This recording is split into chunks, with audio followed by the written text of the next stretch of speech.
बहुत बहुत स्वागत है आप सभी का आपके अपने YouTube channel Shukla study point में। मैं शिवम शुक्ला आप सभी दोस्तों का हार्दिक स्वागत करता हूं। दोस्तों, हिंदी साहित्य बीए सेकंड सेमेस्टर के लगभग 121 से अधिक ही प्रश्नों के बारे में आज के वीडियो के माध्यम से हम चर्चा करेंगे। यानी कि लगभग 120 प्लस आप ऑब्जेक्टिव टाइप के प्रश्नों का सामना करेंगे और उसका उत्तर भी जो है मैं बताने का प्रयास करूंगा पूरा का पूरा। तो लगभग आपके यहीं से सारे के सारे प्रश्न आपकी परीक्षा में आएंगे। ऑब्जेक्टिव तरीके का मॉडल पेपर होगा ये, लेकिन इसकी इस वीडियो में बहुत ज़्यादा जानकारी आपको दी जाएगी, इसलिए वीडियो को अंत तक अवश्य देखिएगा। और इस वीडियो को देखने के माध्यम से आपको एक प्रकार से जो आपके मन में भ्रम बना हुआ है कि क्या क्या प्रश्न आएंगे, कैसे आएंगे, आखिरकार कैसे सारी चीज़ें होंगी, वो सारे डाउट आपके क्लियर होंगे और बड़े ही आसानी से हम समझने का प्रयास करेंगे हर एक मुद्दे को। ओके, फटाफट से एक बार वीडियो को लाइक कर दीजिए, जितने भी लोग देख रहे हैं शेयर कर दीजिएगा वीडियो को सभी दोस्तों के पास। अपने जो भी आपके पास ग्रुप्स वगैरह है, व्हाट्सअप, इंस्टा, जो भी सोशल मीडिया प्लेटफॉर्म का यूज़ करते हैं उस पर इस वीडियो को शेयर करें ताकि अन्य छात्र भी मतलब कि छात्र हैं इससे लाभान्वित हो सकेंगे। ओके, चलिए प्रारंभ करते कक्षा को बिना समय गवाए हुए। बीए सेकंड सेमेस्टर यानी कि BA first year second semester यानी कि बीए प्रथम वर्ष द्वितीय सेमेस्टर के लगभग 121 प्रश्नों के बारे में हम जानने का प्रयास करेंगे। हिंदी साहित्य के बहुत ही ज़्यादा महत्वपूर्ण प्रश्न हैं। आइए चर्चा करते हैं। पेपर का नाम आपके क्या है? कार्यालयी हिंदी एवं कंप्यूटर। इससे बनने वाले बहुत ही ज़्यादा महत्वपूर्ण प्रश्न हैं, उनके बारे में चर्चा करने वाले हैं। ओके, चलिए प्रारंभ करते कक्षा को बिना समय गंवाए हुए। चलिए भाई, पहला प्रश्न आपके समक्ष आ चुका है।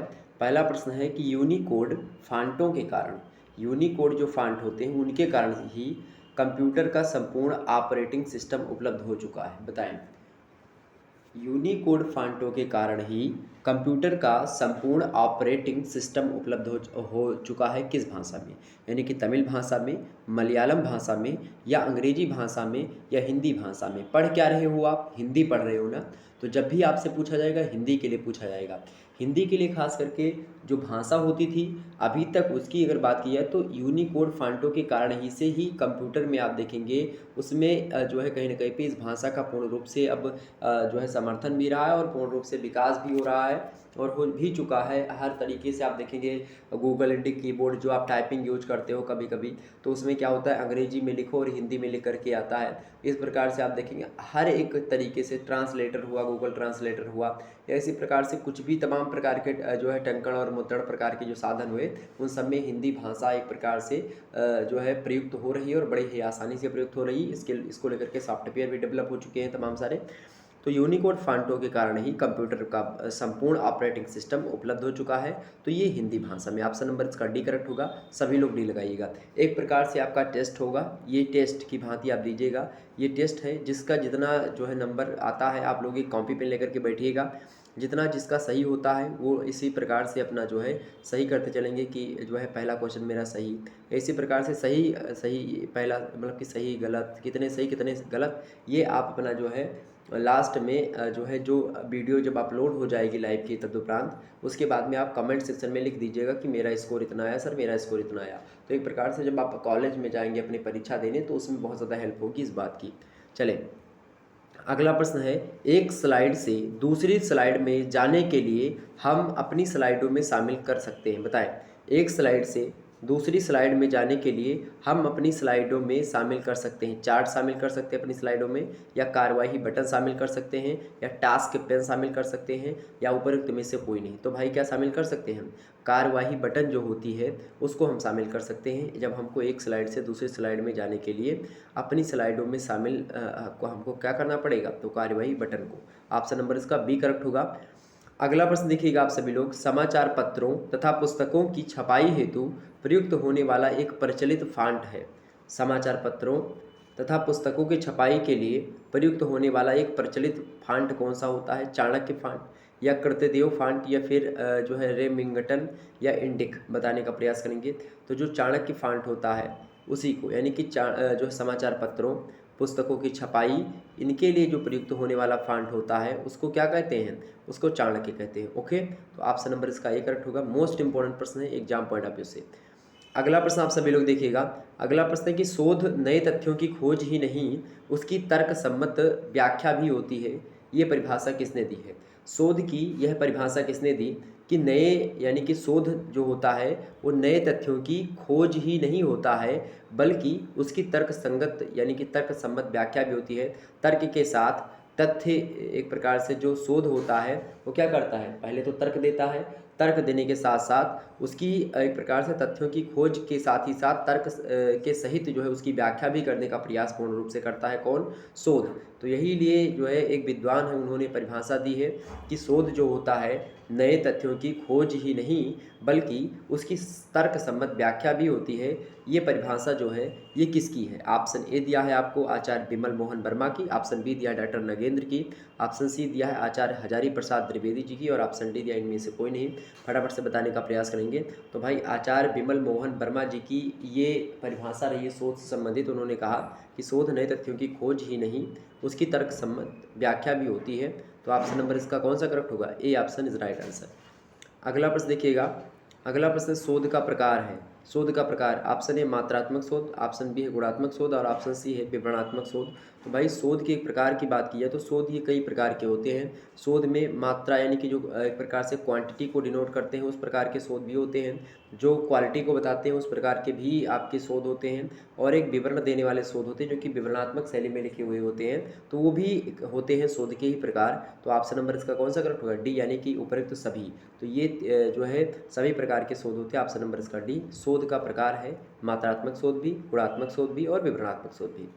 आगे बढ़ते हैं। अगला प्रश्न, अगला प्रश्न आपके समक्ष है पावर पॉइंट है। पावर पॉइंट क्या एक सॉफ्टवेयर है या एक तकनीकी है या फिर एक प्रोग्राम है या ये सभी है? बताने का प्रयास करेंगे। तो पावर पॉइंट जो होता है, पावर पॉइंट की बात की जाए तो पावर पॉइंट एक प्रकार का क्या है? सॉफ्टवेयर है। पावर पॉइंट क्या है? एक प्रकार का सॉफ्टवेयर होता है आपका। पावर पॉइंट प्रेजेंटेशन ये होता है पीपीटी का फुल फॉर्म आपका। ओके, पावर पॉइंट प्रेजेंटेशन ये किसका फुल फॉर्म होता है? ये आपका पावर पॉइंट प्रेजेंटेशन जो होता है ये पीपीटी का फुल फॉर्म होता है।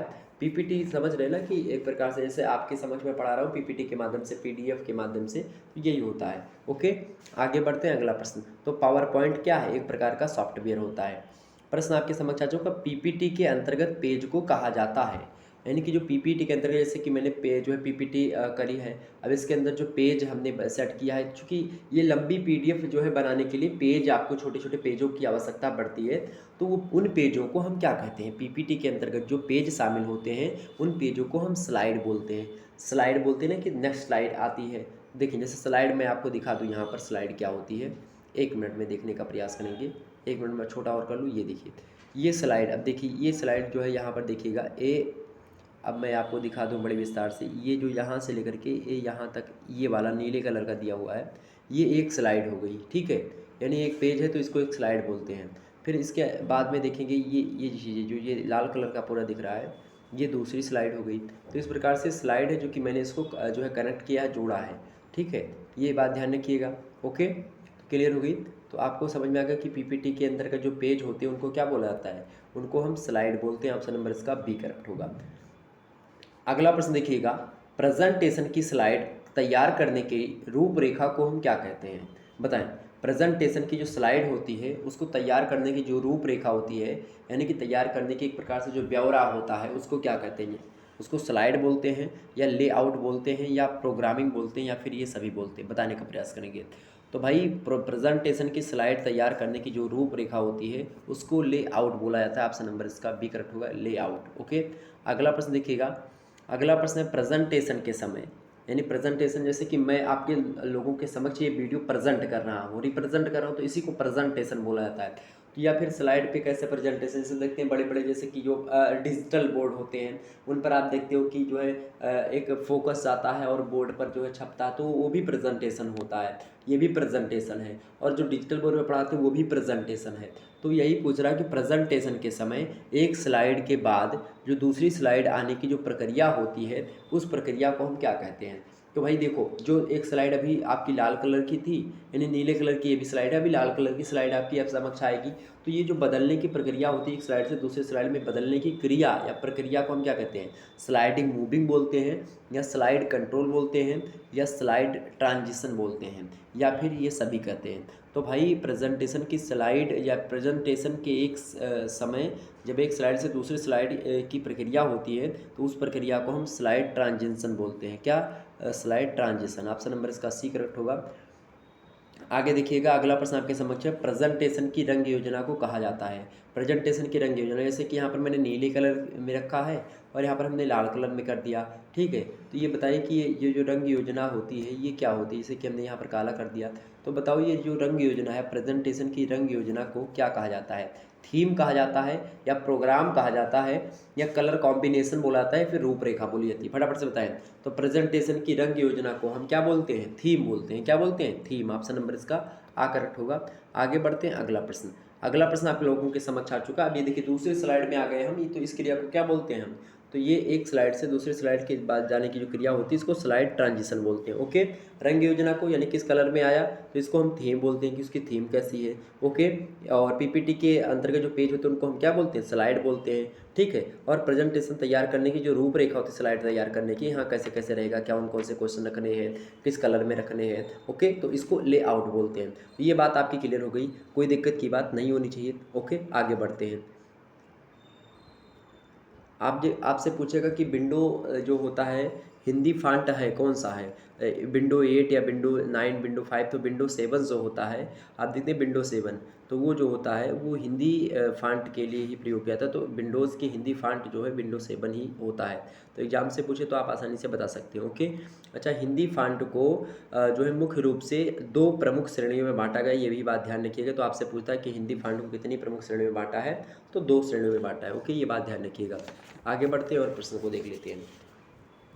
अगला प्रश्न आपके समक्ष है कि फेसबुक पेज का आरंभ करने वाले छात्र का नाम क्या है? मार्क जुकरबर्ग, या फिर पीटर भल्लोल्ज, या फिर जॉन बर्गर, या फिर इनमें से कोई नहीं? सभी को पता होगा फेसबुक पेज का जो आरंभ करने वाले छात्र हैं उनका नाम है mark Zuckerberg. Okay, mark Zuckerberg अपने छात्र टाइम में ही फेसबुक का आविष्कारक माने जाते हैं और इन्होंने ही शुरू किया था, मार्क जुकरबर्ग ने। आज देखो फेसबुक कितना जो है आगे है।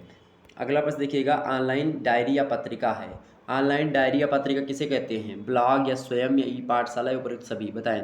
तो ऑनलाइन डायरी या पत्रिका को ब्लॉग बोलते हैं। ऑनलाइन डायरी मतलब ऑनलाइन डायरी या पत्रिका को क्या बोलते हैं? ब्लॉग। ब्लॉगिंग करते नहीं लोग, कहीं पर गए घूमने तो वहाँ की ब्लॉगिंग कर ली, कहीं पर अलग गए जो है कहीं कॉलेज में वहाँ की ब्लॉगिंग कर ली, तो ये सब होता है। तो इसी को ब्लॉग को क्या बोलते हैं? ऑनलाइन डायरी बोलते हैं, पत्रिका बोलते हैं। ऑनलाइन पत्रिका या ऑनलाइन डायरी। ओके, आगे बढ़ते हैं। अगला प्रश्न आपके समक्ष है, मेरियम वेबस्टर डिक्शनरी में ब्लॉग को कितने प्रकार से परिभाषित किया गया है? मेरियम वेबस्टर डिक्शनरी में ब्लॉग को कितने प्रकार से परिभाषित किया गया है? 2 प्रकार से, 3 प्रकार से, या 1 प्रकार से, या फिर 4 प्रकार से? बताने का प्रयास करेंगे। तो मेरियम वेबस्टर डिक्शनरी में ब्लॉग को मुख्य रूप से अगर बात की जाए तो जो है मेरियम वेबस्टर डिक्शनरी में ब्लॉग को 2 प्रकार से जो है परिभाषित किया गया। कितने प्रकार से? 2 प्रकार से। ऑप्शन नंबर इसका ए करेक्ट होगा। अगला प्रश्न देखिएगा, डिज़ाइन मोड में एक ब्लॉग में कितनी चीज़ होती है? वह है, बताएं।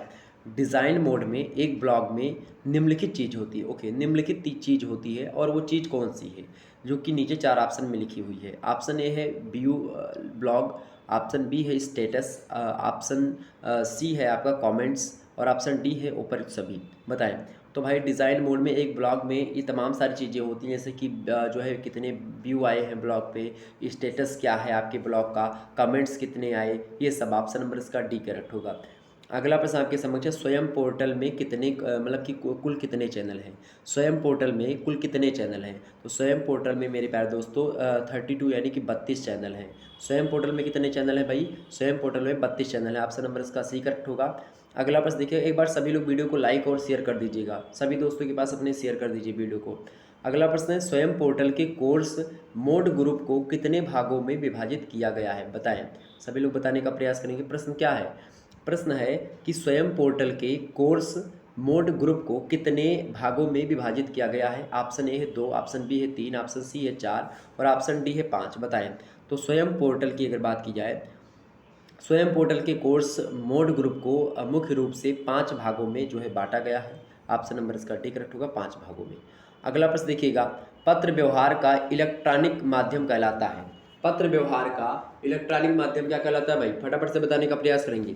पत्र व्यवहार का इलेक्ट्रॉनिक माध्यम कहलाता है ईमेल, या फिर ई पत्र व्यवहार, या इलेक्ट्रॉनिक मेल, या फिर ये सभी? तो पत्र व्यवहार का इलेक्ट्रॉनिक माध्यम जो होता है वो ये सभी कहलाता है। यानी कि ईमेल पत्र व्यवहार को जो इलेक्ट्रॉनिक माध्यम होता है, ईमेल के माध्यम से भी पत्र भेजा सकता है, ई पत्र व्यवहार भी उसको हम कहते हैं, और इलेक्ट्रॉनिक मेल भी कहते हैं। ओके, ईमेल को। तो एक प्रकार से ये इलेक्ट्रॉनिक माध्यम जो होता है पत्र व्यवहार का, ये सारे के सारे होते हैं। तो ऑप्शन नंबर इसका डी करेक्ट होगा। अगला प्रश्न देखिएगा, ईमेल द्वारा भेजा जा सकता है ज्ञापन, रिपोर्ट या फिर पत्र। तो भाई ईमेल के द्वारा आप देखेंगे तो ये सारी चीज़ें, रिपोर्ट भी भेजी जा सकती है, ज्ञापन भी भेजा जा सकता है, और पत्र भी भेजे जा सकते हैं ईमेल के माध्यम से। तो ईमेल आज बड़ा सरल तरीका हो चुका है। तो ऑप्शन नंबर इसका डी करेक्ट होगा, जाहिर सी बात है। ओके, अगला प्रश्न आपके समक्ष है, ईमेल का प्रयोग किया जाता है। ईमेल का प्रयोग समय बचाने के लिए किया जाता है। तो बिल्कुल भाई, समय बचाने के लिए भी ईमेल का प्रयोग किया जाता है। पैसा भी ईमेल के माध्यम से बचता है। और इसके अलावा जो है सूचना संदेश त्वरित गति से पहुँचे। त्वरित माने बताओ तेज गति से। तो तेज गति से भी समय मतलब कि जो है कम समय में तीव्र गति से और जो है सूचना संदेश पहुंच जाता है। समय भी बचती है, पैसा भी कम लगता है। पैसा भी लगता नहीं कि केवल नेट चार्ज लगते हैं। तो ऑप्शन नंबर इसका क्या होगा, डी। उपरोक्त तो सभी के लिए जो है ईमेल का प्रयोग किया जाता है। ओके, आगे बढ़ते हैं। अगला प्रश्न है, ईमेल के कितने भाग या घटक होते हैं, बताएं। एक भी प्रश्न आपसे छूटेगा नहीं, ये बात ध्यान रख के चलिएगा।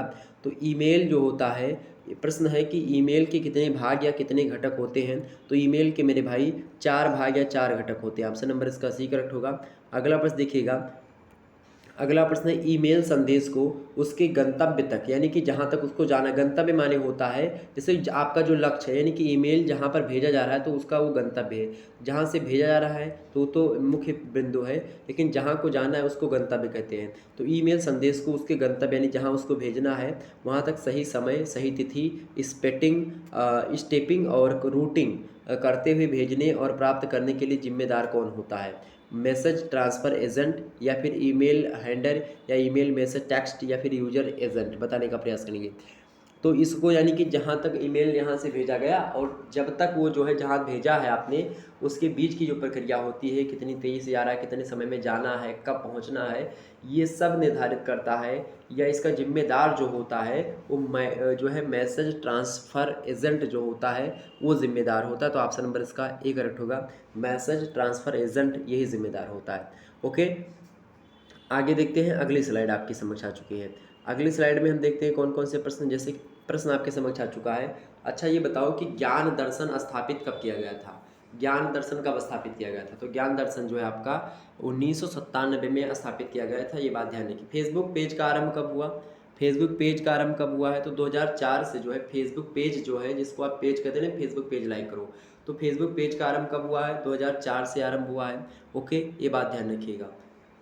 भारत का राष्ट्रीय पोर्टल कौन सा है। तो ई पाठशाला, ये भारत का राष्ट्रीय पोर्टल है। ओके, ये बात ध्यान रखेंगे। आगे बढ़ा जाए, फिर आगे बढ़ा जाए भी। चले अगला प्रश्न देखिएगा। अगला प्रश्न आपके समक्ष आ चुका है। देखें, अगला प्रश्न है 126 अगला प्रश्न आपके समझ क्या है। सर्च इंजन जो होता है याहू, आप सर्च इंजन समझते हैं ना, जैसे गूगल हो गया, ठीक है, गूगल आपका हो गया, ये इसी प्रकार से याहू आपका हो गया, ठीक है, याहू हो गया, और इसके अलावा और भी तमाम सारे जो है चीज़ें होती हैं। तो ये सब क्या है, ये सब सर्च इंजन होते हैं। ओके, यानी सर्च करने का एक प्रकार से जो मशीन, सर्च करने की मशीन को ही सर्च इंजन बोलते हैं। तो आपसे प्रश्न पूछा जा रहा है कि सर्च इंजन जो है याहू, उसका आविष्कार कब हुआ था, यानी किस सन में हुआ था। तो इसका आविष्कार हुआ था 1994 में। सर्च इंजन याहू का आविष्कार कब हुआ था, 1994 यानी 1994 में। ऑप्शन आ में दिया करेक्ट आंसर होगा। अगला प्रश्न देखिएगा, मुंबई की एबेकस सॉफ्टवेयर निर्माता कंपनी ने एक हेल्प पैकेज तैयार किया है, उसका नाम क्या है।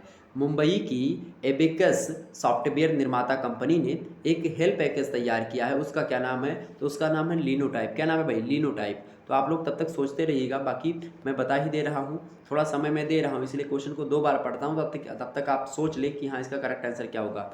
चलें, अगला प्रश्न आपके समक्ष है, कंप्यूटर शब्द की व्युत्पत्ति का आधार है, बताएं।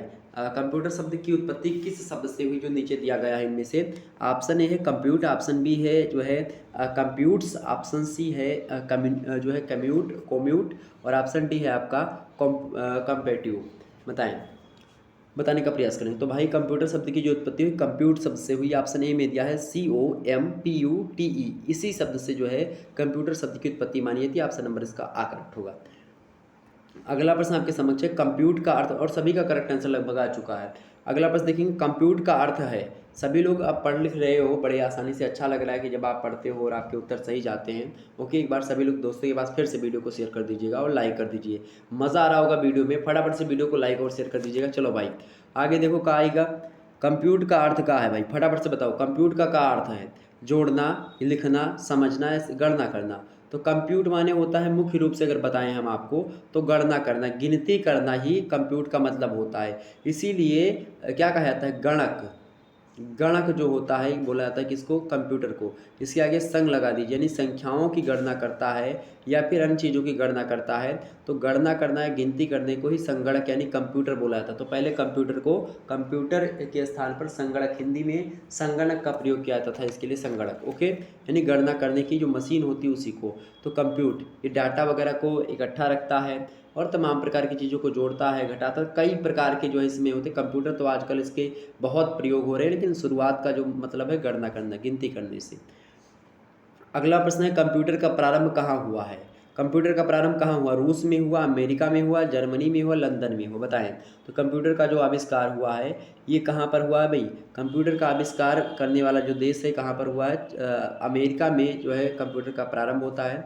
अगला प्रश्न है, कंप्यूटर का आविष्कार किया था होवार्ड आइकन ने, रॉबर्ट मेजर ने, या फिर रॉबर्ट बढेरा ने, या फिर फिलिप राइस ने? बताने का प्रयास करेंगे। तो कंप्यूटर का आविष्कार किया था मेरे प्यारे दोस्तों, किसने किया था? होवार्ड आइकन महोदय ने। इसके ऑप्शन में जो दिया है ऑप्शन ए वही करेक्ट होगा, होवार्ड आइकन। इन्होंने कंप्यूटर का आविष्कार जो है इनको माना जाता है कि इन्होंने किया था। अच्छा, जनक जो है दूसरे हैं। ओके, ये बात ध्यान रखेंगे, जनक भी इसके होंगे। तो जनक जो है आपके दूसरे हैं कंप्यूटर। चार्ल्स बेबेज को कहा जाता है क्या? एक बार जितने भी लोग हैं सभी लोग बताने का प्रयास करेंगे। चार्ल्स बेबेज कौन है? तो father of computer, father of computer कौन है? चार्ल्स बेबेज जो हैं ये कंप्यूटर के जनक माने जाते हैं। ओके, ये बात ध्यान रखेंगे। ओके, चार्ल्स बेबेज जो है कंप्यूटर के जनक माने जाते हैं, लेकिन चार्ल्स बेबेज यहाँ पर तो दिया नहीं है ऑप्शन में, तो आप होवार्ड आइकन भी लगा सकते हो। ऑप्शन नंबर इसका करेक्ट होगा। अगला प्रश्न देखिएगा, सॉफ्टवेयर का निर्माण किया गया। सॉफ्टवेयर का निर्माण किया गया भाई संगणक पर कार्य करने को सरल बनाने के लिए किया गया। बिल्कुल इसी के लिए किया गया था, संगणक पर कार्य करने को सरल बनाने के लिए सॉफ्टवेयर का निर्माण किया गया था। ओके, तो यही करेक्ट आंसर आपका होगा, यही ऑप्शन नंबर ए। संगणक पर कार्य करने को जटिल बनाने के लिए बिल्कुल नहीं भाई, सरल बनाने के लिए किया गया था। तो ये आपका, तो ये तो इसे होगा नहीं। संगणक के कार्य को गुप्त रखने के लिए बिल्कुल नहीं। ये तीनों आपके गलत हैं। बाकी सही कौन सा है? ऑप्शन नंबर ए, संगणक पर कार्य करने को सरल बनाने के लिए सॉफ्टवेयर का निर्माण किया गया है। अगला प्रश्न आपके समक्ष है, संगणक सॉफ्टवेयर का भाग है। संगणक सॉफ्टवेयर का भाग है सिस्टम सॉफ्टवेयर या एप्लीकेशन सॉफ्टवेयर या यूटिलिटी सॉफ्टवेयर या फिर ये सभी। तो सॉफ्टवेयर संगणक का भाग है, बताने का प्रयास करेंगे। संगणक सॉफ्टवेयर का भाग है तो ये सभी जो है, यानी एप्लीकेशन सॉफ्टवेयर, सिस्टम सॉफ्टवेयर और यूटिलिटी सॉफ्टवेयर, ये सब संगणक यानी कंप्यूटर सॉफ्टवेयर के क्या हैं? ये भाग हैं। ओके, ऑप्शन नंबर डी लगाइए, करेक्ट आंसर होगा। अगला प्रश्न देखिएगा, और जब भी जो है आपका जो है ऐसे प्रश्न पूछे जाएंगे तो उनमें लगभग जो है उपरोक्त सभी दिया होता है वही करेक्ट होता है। अगला प्रश्न है, एप्लीकेशन सॉफ्टवेयर के प्रकार है। एप्लीकेशन सॉफ्टवेयर के प्रकार है, इसमें भी देखिए हैं दिया हुआ है, जहाँ भी हैं दे तो वहाँ पर ये डी यानी कि ये सभी लगा दीजिएगा, ऑप्शन नंबर डी। तो एप्लीकेशन सॉफ्टवेयर के प्रकार हैं, पेज मेकर भी एप्लीकेशन सॉफ्टवेयर का ही प्रकार है, MS वर्ड भी जो है इसी का प्रकार है एप्लीकेशन सॉफ्टवेयर का, कोरल ड्रा भी एप्लीकेशन सॉफ्टवेयर का ही प्रकार है। तो ये सभी ऑप्शन नंबर इसका डी करेक्ट होगा। अगला प्रश्न देखिएगा, किस सॉफ्टवेयर का प्रयोग साधारण संगणक प्रयोगकर्ता के से लेकर बड़ी बड़ी कंपनियां भी करती हैं? बताएं, किस सॉफ्टवेयर का प्रयोग साधारण संगणक यानी कि एक प्रकार से सामान्य कंप्यूटर प्रयोग करने वाला जो लोग व्यक्ति होता है उससे लेकर के सबसे छोटे से छोटा कंप्यूटर प्रयोग करने वाला व्यक्ति से लेकर के और बड़े से बड़े कंपनी में जो कंप्यूटर कार्य करते हैं उनमें भी जिस सॉफ्टवेयर का प्रयोग किया जाता है वो सॉफ्टवेयर कौन सा है? MS ऑफिस सॉफ्टवेयर या पॉडकास्ट सॉफ्टवेयर या माइक्रोसॉफ्ट सॉफ्टवेयर या फिर पावर पॉइंट सॉफ्टवेयर? बताने का प्रयास करेंगे। तो जो MS ऑफिस सॉफ्टवेयर होता है ये छोटे छोटे कंप्यूटर प्रयोगकर्ता जो होते हैं उसको, और बड़ी से बड़ी कंपनियों में MS ऑफिस जो है ये सॉफ्टवेयर कार्य करता है। ओके, ये बात ध्यान रखें, ऑप्शन नंबर इसका आ करेक्ट होगा। आगे बढ़ते हैं, अगला प्रश्न आप लोगों के समक्ष आ चुका है। अगला प्रश्न देखिएगा, आवश्यकता अनुसार स्टोर करना कहलाता है? बताएं, आवश्यकता के अनुसार स्टोर करना क्या कहलाता है? फटाफट से बताएं। आवश्यकता के अनुसार स्टोर करना जो कहलाता है वो उसी को हम स्टोरेज बोलते हैं। कहते हैं ना कि आपका स्टोरेज कितना है, तो स्टोरेज आवश्यकता के अनुसार स्टोर करना यानी कि सुरक्षित रखना, उसी को स्टोरेज बोलते हैं। ऑप्शन नंबर इसका सा करेक्ट होगा। सभी को शायद ये प्रश्न पता रहा हो। अगला प्रश्न देखिएगा, आपके एग्जाम पॉइंट ऑफ व्यू से बढ़िया प्रश्न है। कंप्यूटर की दूसरी पीढ़ी आधारित थी, ट्रांजिस्टर पर या फिर वास्तुकला पर या वैक्यूम ट्यूब पर या फिर माइक्रो प्रोफेसरों पर, बताएं। तो कंप्यूटर की जो दूसरी पीढ़ी है ये ट्रांजिस्टर पर एक प्रकार से आधारित थी। ऑप्शन नंबर इसका आ करेक्ट होगा। आप लोगों ने तो इसका करेक्ट आंसर दिया ही होगा। अगला प्रश्न देखिएगा, कंप्यूटर को वर्गीकृत किया जा सकता है कितने आधारों पर? 2 आधारों पर, 3 आधारों पर, 5 आधारों पर या 4 आधारों पर, बताएं। तो कंप्यूटर को बात की जाए तो हम 3 आधारों पर वर्गीकृत कर सकते हैं। कितने आधारों पर? 3 आधारों पर। ऑप्शन नंबर इसका बी करेक्ट होगा। अगला प्रश्न देखिएगा, कंप्यूटर के पर्दे पर पहली बार हिंदी के अक्षर दिखाई पड़े कब? कंप्यूटर के पर्दे पर पहली बार हिंदी के अक्षर कब दिखाई पड़े, किस सन में दिखाई पड़े भैया? तो किस सन में दिखाई पड़े थे? ऑप्शन ए 1977 में, ऑप्शन बी 1985 में, ऑप्शन सी है 1972 में और ऑप्शन डी है आपका 1995 में। तो कंप्यूटर के पर्दे पर पहली बार जो हिंदी के अक्षर दिखाई पड़े थे वो 1977 ईस्वी में दिखाई पड़े थे। ऑप्शन नंबर इसका आ करेक्ट होगा। अगला प्रश्न देखिए, अगला प्रश्न है कि भारत में प्रथम द्विभाषी कंप्यूटर सिद्धार्थ जो है, प्रथम द्विभाषी मतलब कि 2 भाषाओं वाला जो कंप्यूटर सिद्धार्थ है उसका विकास कब हुआ था, यानी किस सन में हुआ था? तो भारत में प्रथम द्विभाषी कंप्यूटर कौन है? सिद्धार्थ। तो उस सिद्धार्थ कंप्यूटर का विकास किस सन में हुआ था? तो 1980 ईस्वी के आसपास हुआ था। ऑप्शन नंबर बी में दिया 1980 करेक्ट आंसर होगा आपका। अगला प्रश्न देखिएगा, आपके समक्ष आ चुका है, भारतीय मानकीकरण ने इसकी कोड को मान्यता दी, बताएं। भारतीय मानकीकरण ने इसकी कोड को मान्यता दी। इसकी कोड होता है, इसकी कोड, ओके, नाम ही है इसकी कोड। तो इसकी कोड को मान्यता दी है, कब दी है, किस सन में दी भाई? 1983 में, ऑप्शन आ, ऑप्शन बा 1986, ऑप्शन सा 1990 से 91 के आसपास, या फिर दा ऑप्शन 1985 में। तो भाई जो है बात की जाए भारतीय मानकीकरण की, तो इस जो है इसकी कोड को मान्यता जो दी है भारतीय मानकीकरण ने, वो 1985 के आसपास दी है। ऑप्शन नंबर इसका डी करेक्ट होगा, 1985। अगला प्रश्न देखिएगा, पीसी अनुकूल है 386 हार्डवेयर के लिए या 410 हार्डवेयर के लिए या फिर 244 हार्डवेयर के लिए या 215 हार्डवेयर के लिए, बताएं। पीसी जो होता है वो किसके लिए अनुकूल है? वो 386 हार्डवेयर के लिए अनुकूल है, एकदम से ठीक है। पीसी जो होता है वो 386 हार्डवेयर के लिए एकदम से अनुकूल है। अगला प्रश्न देखिएगा, आपके समक्ष आ चुका है कि बैंकों में हिंदी में कामकाज को आसान बनाने के लिए एक सॉफ्टवेयर तैयार किया गया, उसका नाम क्या है, बताएं। बैंकों में कामकाज में या बैंकों में हिंदी में कामकाज के लिए या हिंदी के कामकाज को बैंकों में आसान बनाने के लिए एक सॉफ्टवेयर तैयार किया गया था, उस सॉफ्टवेयर का नाम क्या है? पीसी डास कहा जाता है उस सॉफ्टवेयर को, या बैंक मित्र, या कंपोज, या सिर्फ सीडी रोम, बताने का प्रयास करेंगे। तो सभी को पता होगा, बैंकों में किया गया, हिंदी में कामकाज को आसान बनाने के लिए किया गया, सॉफ्टवेयर का जो है तैयार किया गया, तो उसका नाम बैंक, तो बैंकों में किया गया तो इसलिए बैंक। मित्र, चूंकि बैंकों के कामकाज को आसान बना रहा, तो भाई जो कामकाज को आसान बनाता तो वही तो मित्र होता है। ऑप्शन नंबर इसका बी करेक्ट होगा, बैंकों का मित्र यानी बैंक मित्र। अगला प्रश्न है, ECIL हैदराबाद की एक कंपनी है और उस कंपनी ने हिंदी में फोर्टार्न नामक कंप्यूटर भाषा में एक प्रोग्राम चला करके दिखाया था, कब दिखाया था, बताएं। ECIL हैदराबाद की एक कंपनी है, उस कंपनी ने हिंदी में फोर्टार्न नामक कंप्यूटर भाषा में एक प्रोग्राम चला करके दिखाया था, तो वो सन था आपका 1977 में दिखाया था। ऑप्शन नंबर इसका सा करेक्ट होगा, ओके। अगला प्रश्न देखिएगा, कंप्यूटर क्या है? और इसीलिए जो है मैंने एक प्रश्न पूछा था कि कंप्यूटर हिंदी पर जो है पहली बार अक्षर कब दिखाई पड़ा था? 1977 में दिखाई पड़ा था। ECIL हैदराबाद की कंपनी ने हिंदी में जो फोर्टान नामक कंप्यूटर भाषा में एक प्रोग्राम चला करके दिखाया था, उसी में, ओके। अगला प्रश्न देखिएगा, कंप्यूटर क्या है? कंप्यूटर एक कल्पना है या एक इलेक्ट्रॉनिक मशीन है या एक चित्र दिखाने वाली डिवाइस है या फिर ये सभी है? तो भाई कंप्यूटर जो है एक इलेक्ट्रॉनिक मशीन है। कंप्यूटर क्या है? एक इलेक्ट्रॉनिक मशीन है। ऑप्शन नंबर इसका बी करेक्ट होगा। अगला प्रश्न देखिएगा, अगला प्रश्न है, चार्ल्स बाबेज यानी कि चार्ल्स बेबेज जो हैं ये कौन है? फादर ऑफ कंप्यूटर या फादर ऑफ नेशन, या एक वैज्ञानिक है या फिर एक सामान्य व्यक्ति है ये? तो चार्ल्स बेबेज को कौन नहीं जानता? चार्ल्स बेबेज को कौन नहीं जानता भाई? ये कौन है? फादर ऑफ कंप्यूटर है। ऑप्शन नंबर इसका जो है आ करेक्ट होगा, यानी कि कंप्यूटर के जनक कहे जाते हैं कौन? जो फादर ऑफ कंप्यूटर या जो है कंप्यूटर के जनक कहे जाते हैं चार्ल्स बेबेज आपके। अगला प्रश्न आपके समक्ष है, अगला प्रश्न देखिएगा, अगला प्रश्न है, संक्षेपणकर्ता में नहीं होना चाहिए। संक्षेपणकर्ता में क्या नहीं होना चाहिए भाई? फटाफट से बताने का प्रयास करेंगे। संक्षेपणकर्ता में क्या नहीं होना चाहिए, फटाफट से बताएं। संक्षेपणकर्ता में क्या नहीं होना चाहिए, बताएं। संक्षेपणकर्ता में खास करके जो है बहुज्ञता होनी चाहिए, एकाग्रता भी होनी चाहिए, कुशाग्रता भी होनी चाहिए, लेकिन प्रमाद जो है ये नहीं होना चाहिए। संक्षेपणकर्ता में यानी जो संक्षेप लिख रहा होता है, संक्षेप यानी कि किसी चीज़ को क्या कर रहा हो, बहुत कम समय में। संक्षेपण मतलब समझ रहे हैं ना, संक्षेपण के बारे में मैंने बता दिया ऑलरेडी पहले ही। संक्षेपण वह प्रक्रिया होती है जिस प्रक्रिया के द्वारा होता क्या है कि बड़ी विषय वस्तु को छोटी विषय वस्तु में हम कन्वर्ट करते हैं। कोई बड़ा स्टैंजा दिया हुआ है, कोई बड़ी लाइन या कोई पैराग्राफ दिया हुआ बड़ा सा, उसको आपको कम शब्दों में उसके पूरे के पूरे भाव को व्यक्त करना अपनी भाषा में या सरल भाषा में प्रयोग करना, वही होता है आपका संक्षेपण। ओके, यानी कि भाव संक्षेपण, भाव पल्लवन। अच्छा, पल्लवन होता है विस्तारण करने को, भाव विस्तारण को पल्लवन कहते हैं, और भाव संक्षेपण, भाव जो को संक्षेप में लिखने को संक्षेपण कहते हैं, कम सम शब्दों में लिखने। और कम शब्दों को ज़्यादा शब्दों में लिखना ही क्या कहलाता है, कम शब्दों को ज़्यादा शब्दों में लिखना ही आपका जो है विस्तारण यानी भाव पल्लवन कहलाता है, और कम शब्दों में लिखना संक्षेपण कहलाता है। सिंपल सी परिभाषा आपकी है। ओके, आगे समझते तो प्रमाद नहीं होना चाहिए, संक्षेपणकर्ता में प्रमाद आपका नहीं होना चाहिए। अगला प्रश्न देखिएगा, पल्लवन की होनी, मतलब प्रश्न आपके समक्ष है, पल्लवन डैश आपको यहाँ पर भरना, रिक्त स्थानों की पूर्ति करनी है।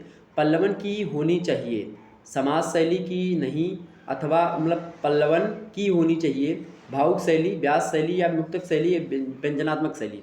तो पल्लवन की होनी चाहिए समास शैली की नहीं, अतः इसमें बातों को विस्तार से लिखने का अभ्यास किया जाना चाहिए। तो किस शैली में, तो पल्लवन भावुक शैली में होना चाहिए, या व्यास शैली में होना चाहिए, या फिर मुक्तक शैली में होना चाहिए, या फिर व्यंजनात्मक शैली में होना चाहिए। फटाफट से बताने का प्रयास करेंगे इसका करेक्ट आंसर क्या होगा। करेक्ट आंसर क्या होगा इसका, जितने भी लोग देख रहे हैं फटाफट से वीडियो को लाइक और शेयर अवश्य करते रहिएगा, और शुक्ला एचडी पॉइंट को सभी दोस्तों के पास अपने शेयर कर दीजिए। तो पल्लवन जो होता है व्यास शैली की होनी चाहिए, पल्लवन जो भाई ये व्यास शैली की होनी चाहिए, समास शैली की नहीं, क्योंकि इसमें बातों को विस्तार से लिखने का अभ्यास किया जाना चाहिए, ये बात ध्यान रखेंगे। तो इसका करेक्ट आंसर क्या होगा, ऑप्शन नंबर बी, व्यास शैली, करेक्ट आंसर। अगला प्रश्न देखिए, are you getting my point, क्या मेरी बातें आपके समझ में आ रही हैं, सारी बातें क्लियर हो रही हैं और नॉट, क्या नहीं समझ में आ रही, ये भी बताने का प्रयास करें कमेंट सेक्शन में। चलें अगला प्रश्न, अगला प्रश्न आपकी स्क्रीन पर विजुअल हो पा रहा होगा। हिंदी व्याकरण में विस्तार निम्न में से किसका शाब्दिक अर्थ है, बताएं।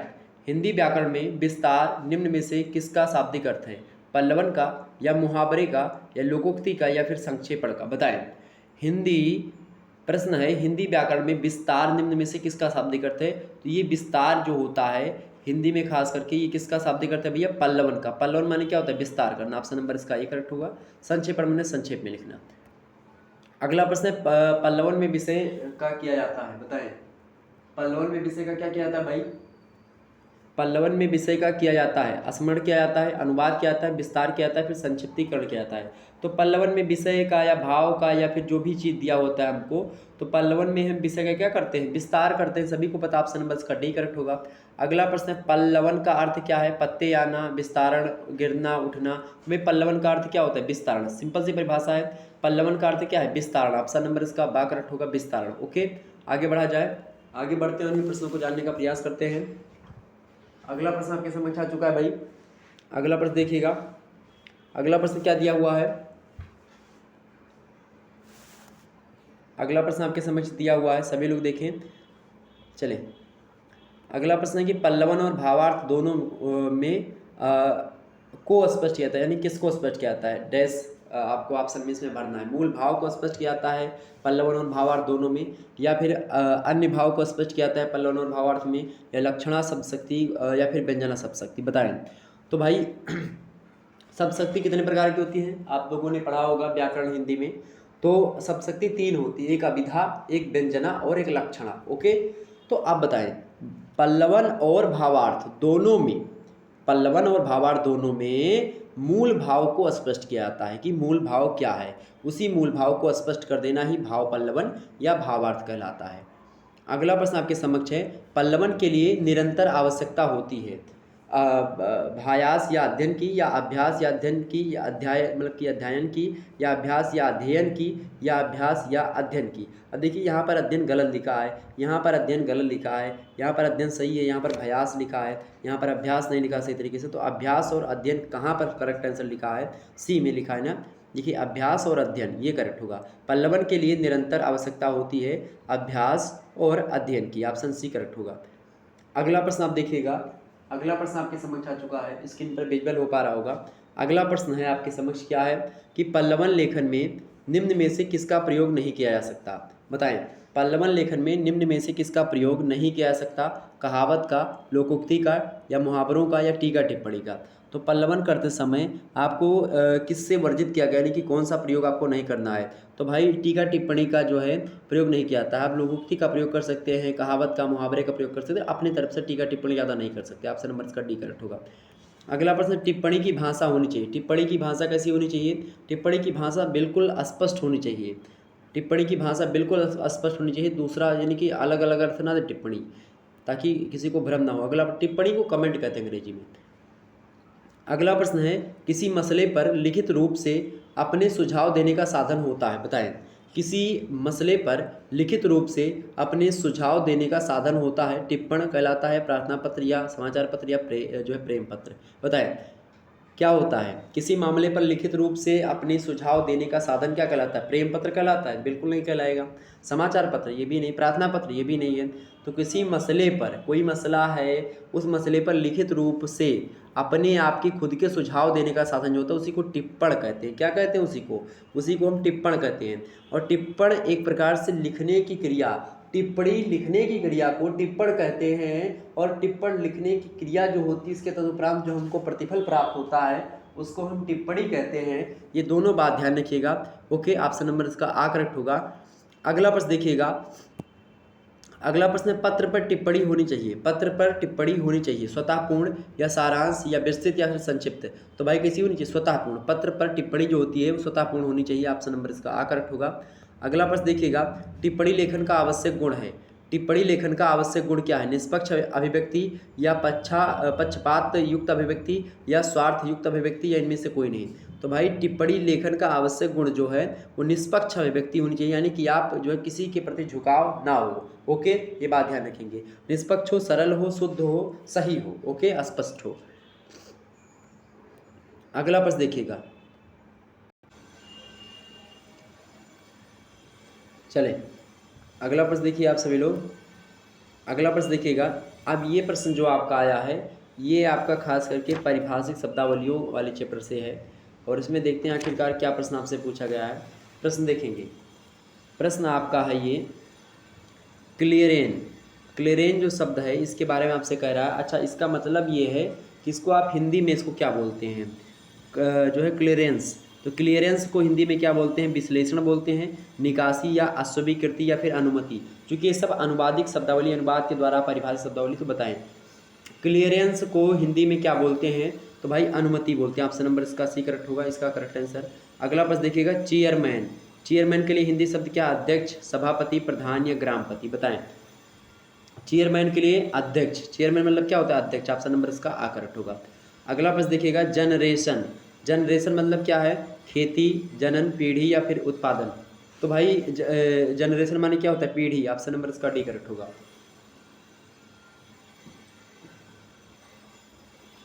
आगे बढ़ते हैं। अगला प्रश्न आप देखिएगा, समाज में रहते हुए व्यक्ति अपने विचारों के आदान प्रदान के लिए आश्रय लेता है। बताएं समाज में रहते हुए व्यक्ति अपने विचारों के आदान प्रदान के लिए आश्रय लेता है। पत्रों का आश्रय लेता है, या टेलीविज़न का आश्रय लेता है, या अखबार का आश्रय लेता है, या फिर सभी का, इन सभी का आश्रय लेता है। बताएं तो समाज में रहते हुए व्यक्ति अपने विचारों के आदान प्रदान के लिए जो है पत्रों का आश्रय लेते हैं। किसका? तो अपने विचारों के आदान प्रदान के लिए किसका लेते हैं? पत्रों का, जो है पत्र के माध्यम से समाचार जो है एक दूसरे के पास भेजते रहते हैं। तो ऑप्शन नंबर इसका, टेलीविजन से तो भेजेंगे नहीं ना, अखबारों से भेजेंगे, पत्रों से ही भेजेंगे। तो ऑप्शन नंबर इसका करेक्ट होगा। ओके, अब जरूरी नहीं कि इसमें मोबाइल, आप कहेंगे नहीं सर जी मोबाइल फ़ोन से भेज देंगे, व्हाट्सअप कर देंगे, फेसबुक पर जो है जो क्या बोलते हैं मैसेंजर से भेज देंगे, इंस्टाग्राम पर SMS कर देंगे, ये सब। तो ये सब जो है ऑप्शन में नहीं दिया है। अगर ये दिया होता तो इसको हम बताते। वैसे पत्र जो है समाज में रहते हुए व्यक्तियों को अपने विचार, जैसे कि किसी के यहाँ पर कुछ था, शादी वगैरह है, तो आप पत्र के माध्यम से भेज दिया। तो ये सब चीज़। ओके, अगला प्रश्न है, आवेदन पत्र को बांटा जा सकता है।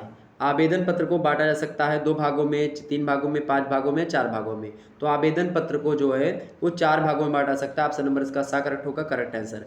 अगला प्रश्न देखिएगा, सरकारी सूचना तथा आदेशों को प्रकाशित किया जाता है राजपत्र में, परिपत्र में, संकल्प में, या फिर अधिसूचना में। बताएं सरकारी सूचना तथा आदेशों को प्रकाशित किया जाता है वो राजपत्र में किया जाता है। ऑप्शन नंबर इसका ए करेक्ट होगा। राजपत्र में ही सरकारी सूचना को और सरकारी आदेश को क्या किया था, प्रकाशित किया था। किस पत्र में, राजपत्र में। ऑप्शन नंबर इसका आ करेक्ट होगा।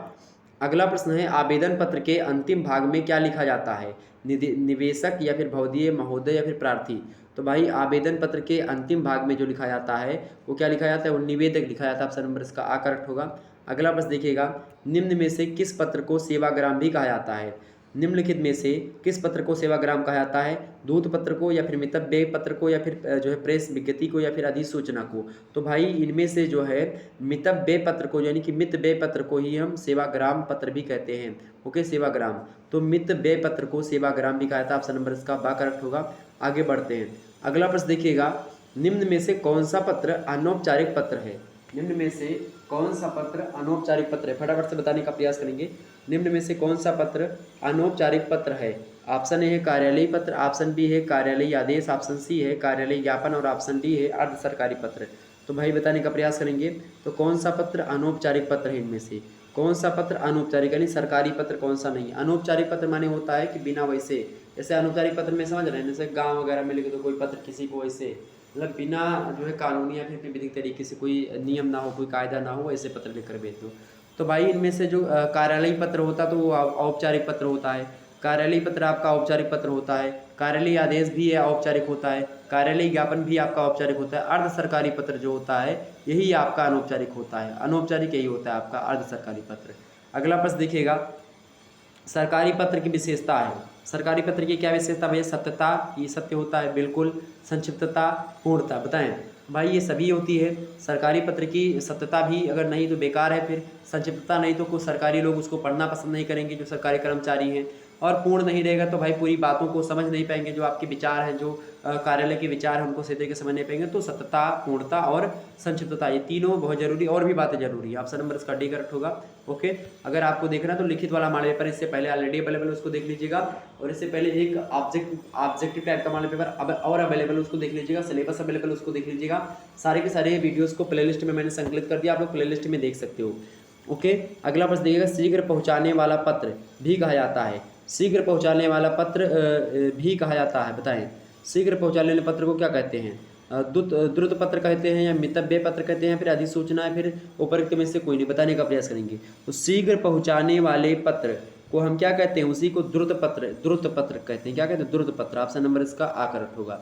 अगला प्रश्न देखिएगा, अगला प्रश्न है, निम्न में से किस पत्र को अस्मरण पत्र भी कहा जाता है। तो अस्मरण पत्र किसे कहा था भाई, अनुस्मारक को अस्मरण पत्र कहा था। किसको, अनुस्मारक को। अनुस्मारक मतलब होता है, जैसे मान लेते हैं कि आप कोनो कार्य कार्यालय से करवाना चाह रहे हो, किसी सरकारी कार्यालय से, और आपने किसी एक कार्यालय से दूसरे कार्यालय में आपने कोई पत्र लिखा और उस कार्यालय ने कोई ध्यान नहीं दिया उस पर और भूल गई वो, तो फिर से याद दिलाने के लिए एक दूसरा पत्र लिखा था, उसी को अनुस्मारक पत्र कहा जाता है। ओके, यानी स्मरण पत्र, याद दिलवाने के लिए। ओके, ऑप्शन नंबर इसका ये आ करेक्ट होगा। आगे बढ़ते हैं, अगला प्रश्न। सभी लोग वीडियो को लाइक और शेयर कर दीजिएगा। लाइक नहीं करते हो आप लोग वीडियो को तो मज़ा नहीं आता भाई। सभी दोस्तों के पास वीडियो को शेयर करिए, अपने घर में जितने फ़ोन है सभी से सब्सक्राइब कर दो चैनल को और शेयर कर दो सभी दोस्तों के पास अपने, ताकि कोई दिक्कत ना हो आपको आगे समझने में। ओके, अगर प्रश्न देखिएगा, प्रश्न है कि जब पारिभाषिक शब्द निर्माण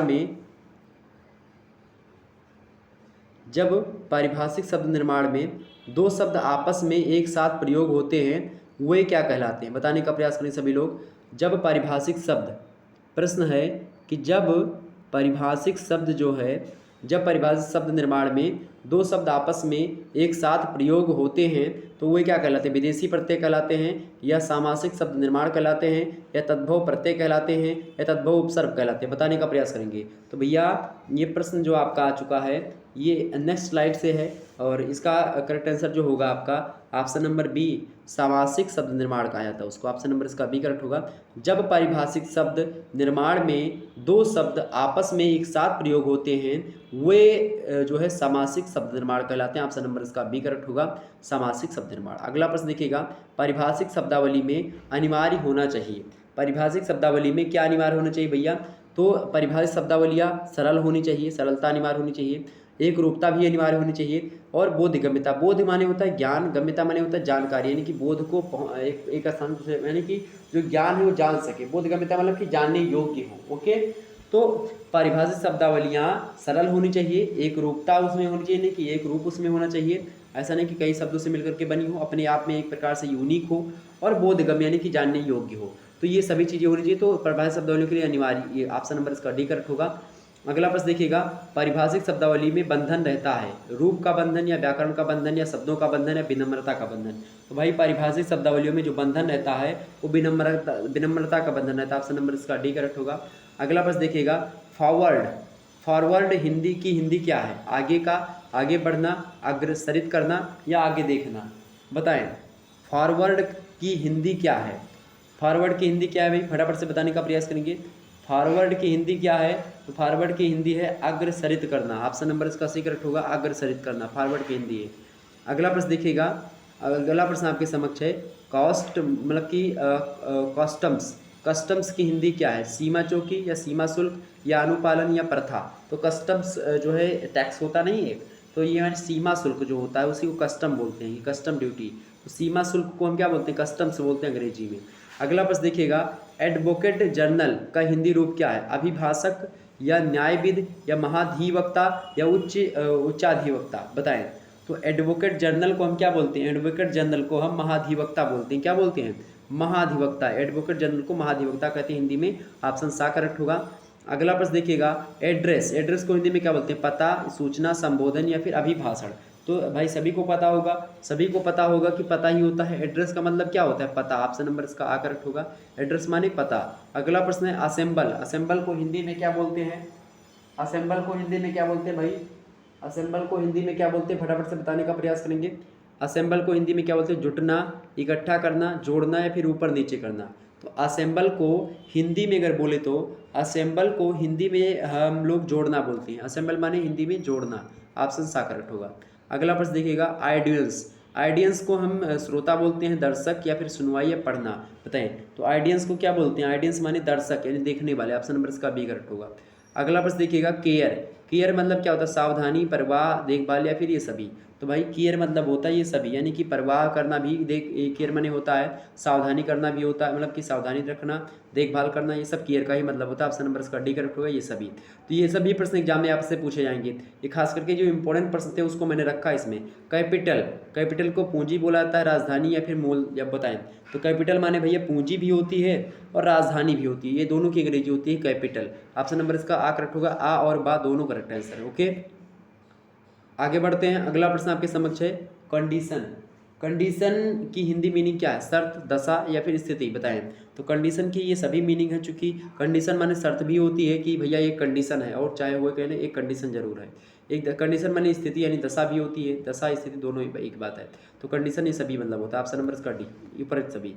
अगला प्रश्न देखिएगा, जो है कंपोजिशन, कंपोजिशन की बात की है। कंपोजिशन को हिंदी में क्या बोलते हैं? लिखना, सम्मिश्रण या विश्लेषण या प्रशमन। तो बताएं, इसका मतलब होता है जो है कंपोजिशन माने होता है सम्मिश्रण। ऑप्शन नंबर इसका बी करेक्ट होगा। ओके, तो इस प्रकार से आप लोगों ने समझा इस जो है प्रश्नों को। आगे बढ़ते हैं और प्रश्न, अगला प्रश्न आपके समक्ष आ चुका है।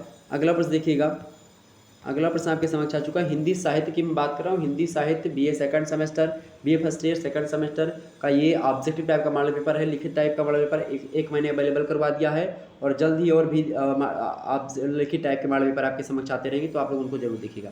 प्रश्न आपके समक्ष ही, का क्षेत्र के, का क्षेत्र मतलब हिंदी भाषा को जो बांटा गया, का क्षेत्र, खा क्षेत्र, इस प्रकार से बांटा गया है। ठीक है, तो का क्षेत्र के अंतर्गत आने वाले राज्यों में सरकारी कामकाज की भाषा क्या होगी? ये संविधान की बात बोल रहा हूँ, संविधान में बताया गया है। तो का क्षेत्र के अंतर्गत जो राज्य आते हैं उनके सरकारी कामकाज की जो भाषा होगी वो हिंदी ही होगी, क्योंकि का क्षेत्र में हिंदी बाहुल्य क्षेत्र, जैसे उत्तर प्रदेश हो गया आपका, बिहार हो गया, और इसके अलावा जो है आपका उत्तर प्रदेश के बगल दिल्ली हो गया, ये सब। ओके, तो ऑप्शन नंबर का आकर होगा, सरकारी कामकाज में हिंदी भाषा का प्रयोग। अगला प्रश्न है, खा क्षेत्र में के राज्य कार्यकाल में, मतलब कि खा क्षेत्र के राज्य कार्यालय पत्र व्यवहार में, यानी जो खा क्षेत्र के राज्य हैं उसमें जो कार्यालय के लिए जो पत्र व्यवहार किया जाता है, तो उसमें किस भाषा का प्रयोग हम कर सकते हैं? पूर्णतः हिंदी या फिर हिंदी अंग्रेजी या फिर क्षेत्रीय, फिर कोई भी। तो बताइए, जो खा क्षेत्र है वो हिंदी और अंग्रेजी दोनों भाषा का प्रयोग कर सकते हैं। ओके, हिंदी और अंग्रेजी दोनों भाषा का प्रयोग हम कर सकते हैं उसमें। किस किस का? हिंदी और अंग्रेजी दोनों भाषाओं का। ऑप्शन नंबर इसका बी करेक्ट होगा, हिंदी और अंग्रेजी दोनों भाषाओं का। ओके, करेक्ट आंसर आपका क्या होगा? ऑप्शन नंबर बा। ओके, आगे बढ़ते हैं और ये प्रश्नों को जानने का प्रयास करते हैं। अगला प्रश्न देखिएगा, पद सोपान निम्न में से किस शब्द का हिंदी रूपांतरण है? बताने का प्रयास करेंगे। पद सोपान जो है, बताएं पद सोपान निम्न शब्द मतलब पद सोपान किस शब्द का हिंदी रूपांतरण है? पद सोपान निम्न किस शब्द का हिंदी रूपांतरण है? जो है हायरार्की या कंट्रोल या डिज़ायर या फिर स्टेटस, बताएं। तो पद सोपान मतलब होता है जो है हायरार्की। ओके, ऑप्शन नंबर इसका ए करेक्ट होगा।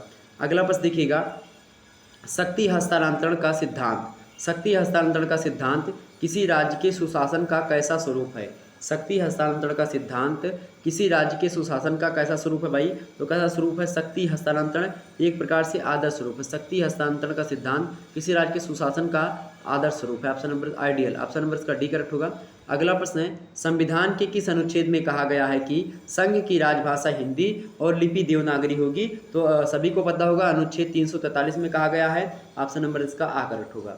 अगला प्रश्न देखिएगा, हिंदी दिवस किस दिन मनाया जाता है? तो हिंदी दिवस जो है आपका वो 14 सितंबर को हिंदी दिवस मनाया जाता है। ऑप्शन नंबर इसका बा करेक्ट होगा। अगला प्रश्न देखिएगा, भारतीय संविधान की 8वीं अनुसूची में शामिल भाषाओं की संख्या कितनी है? तो कितनी भाई? 22 भाषाएं हैं। पहले 14 भाषाएं थी और अब जो है कितनी भाषाएं हैं?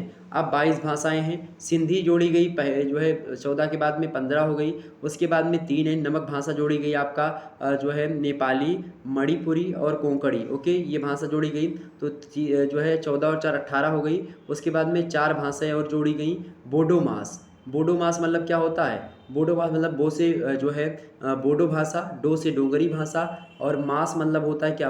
यम से हो गया आपका मैथिली और यस से हो गया आपका, सा से हो गया आपका संथाली। तो इस प्रकार से भाषाएं 8 भाषाएं आपको मतलब कि 8 भाषाएं लगभग बाद में जोड़ी गई हैं, बाकी 14 पहले से ही थी। अगला प्रश्न देखिएगा, पारिभाषिक शब्द के प्रमुख गुण होते हैं। 4 गुण होते हैं, 2 गुण होते हैं, 5 गुण होते हैं, फिर 3 गुण होते हैं। फटाफट से बताएं।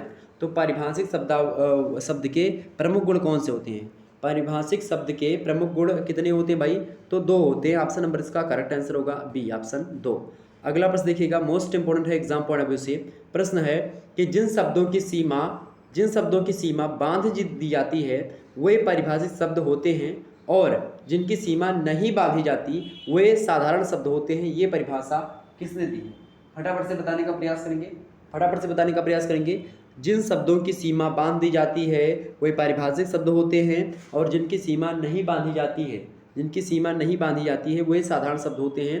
ये परिभाषा किसने दी है? तो इस परिभाषा को दिया था डॉक्टर रघुवीर जी ने। किसने दिया था? डॉक्टर रघुवीर। ऑप्शन नंबर इसका आ करेक्ट होगा। अगला प्रश्न देखिएगा, अगला प्रश्न आपके समक्ष है, इलाहाबाद से हिंदुस्तानी के लिए शब्द आयती असूल प्रकाशित हुआ कब हुआ? इलाहाबाद से हिंदुस्तानी के लिए शब्दायती असूल जो शब्द है ये प्रकाशित कब हुआ? शब्दायती असूल कब प्रयुक्त हुआ? बताएं कब प्रकाशित शब्दायती असूल? तो ये 1954 में। ऑप्शन नंबर इसका सी करेक्ट होगा। अगला प्रश्न देखिएगा, निम्न में से किस वर्ग को मध्यमार्गी नाम दिया गया है? बताएं निम्न में से किस वर्ग को मध्यमार्गी नाम दिया गया भैया? समन्वयवादी, लोकवादी या फिर अंतर्राष्ट्रीयवादी या फिर संस्कृतवादी? बताएं। तो मध्यम या फिर मध्यमार्गी नाम दिया गया किसको? किस वर्ग को मध्यमार्गी नाम दिया गया है? तो समन्वयवादी को मध्यमार्गी नाम दिया गया। ऑप्शन नंबर इसका आ करेक्ट होगा। आगे बढ़ते हैं, नेक्स्ट स्लाइड। अगला प्रश्न क्या है? किसी पत्रादि का प्रारूप तैयार करना ही कहलाता है। किसी पत्रादि का प्रारूप तैयार करना क्या कहलाता है? तो किसी पत्र का या फिर किसी भी पत्र का प्रारूप तैयार करने को ही क्या बोला जाता है? प्रारूपण बोला जाता है, प्रारूपण। ऑप्शन नंबर इसका आ करेक्ट होगा। अगला प्रश्न है, संविधान के संघ, प्रश्न आपके समक्ष है, संविधान में संघ और राज्यों के बीच विधान कार्यों को बांटा गया। विधान मतलब जो कानूनी कार्य होते हैं उनको बांटा गया है 2 भागों में, 4 भागों में, 3 भागों में, 5 भागों में। संविधान में संघ और राज्यों के बीच जो विधान के यानी कानूनी कार्य है उनको 3 भागों में बांटा गया है, समवर्ती सूची, केंद्र सूची और राज्य सूची। ऑप्शन नंबर इसका सा करेक्ट होगा।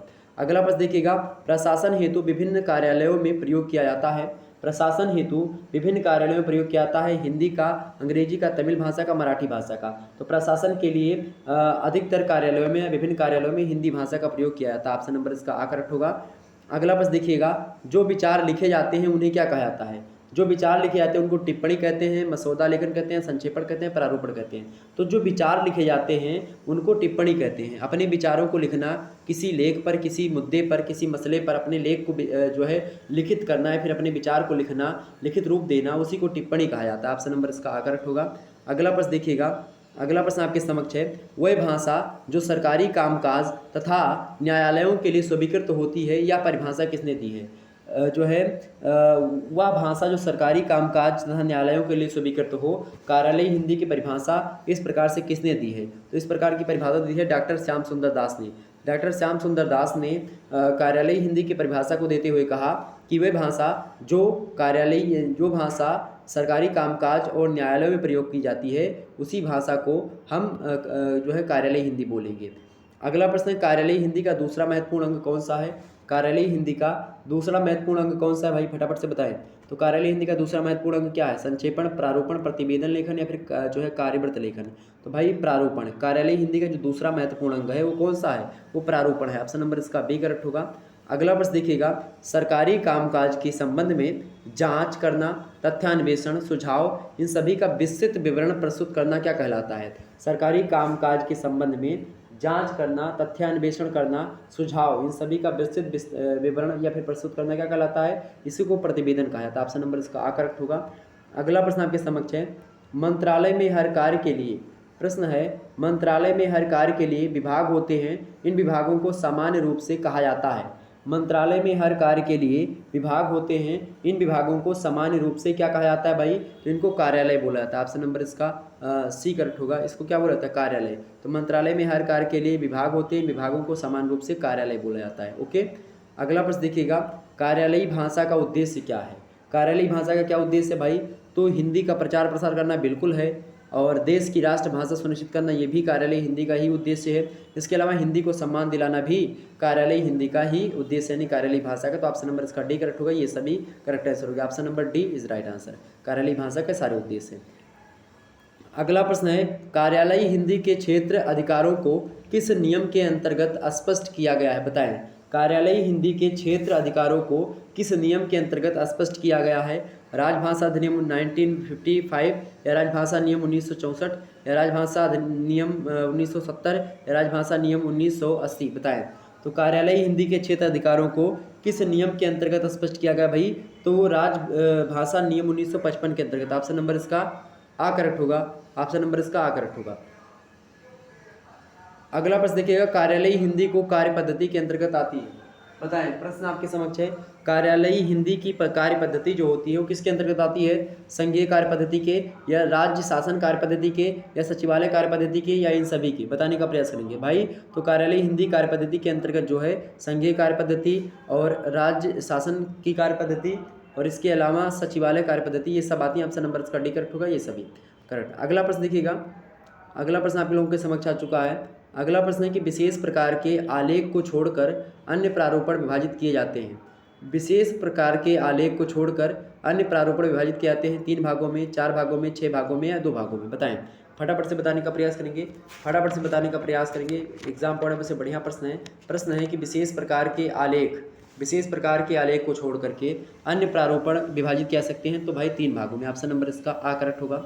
अगला प्रश्न देखिएगा, निम्न में से किस पत्र को जो है सेक्शन लेटर कहा जाता है? सेक्शन लेटर किसको कहा जाता है? तो भाई परिपत्र को कहा जाता है, सरकारी पत्र को, या फिर सहपत्र को, या स्वीकृत पत्र को?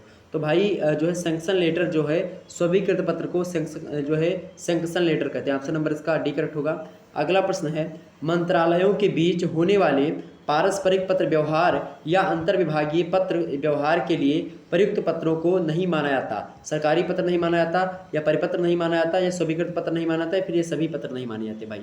तो मंत्रालयों के बीच होने वाले पारस्परिक व्यवहार या अंतर्विभागीय पत्र व्यवहार को, यानी कि एक विभाग से दूसरे विभाग को जो पत्र लिखे जाते हैं उनके व्यवहार के लिए प्रयुक्त पत्रों को हम जो है सरकारी पत्र जो है ये नहीं मानते हैं। ओके, मंत्रालयों के बीच होने वाले पारस्परिक पत्र व्यवहार या अंतर्विभागीय पत्र व्यवहार के लिए जो है प्रयुक्त पत्रों को हम सरकारी पत्र नहीं मानते हैं। सरकारी पत्र हम उसको मानते हैं जो कि एक कार्यालय से दूसरे कार्यालय को जो है भेजा जाता है। ठीक, विभाग से नहीं, एक कार्यालय से दूसरे विभाग, एक कार्यालय से किसी दूसरे दूर दराज स्थित कार्यालय को जो पत्र लिखा जाता है उसको हम सरकारी पत्र कहते हैं।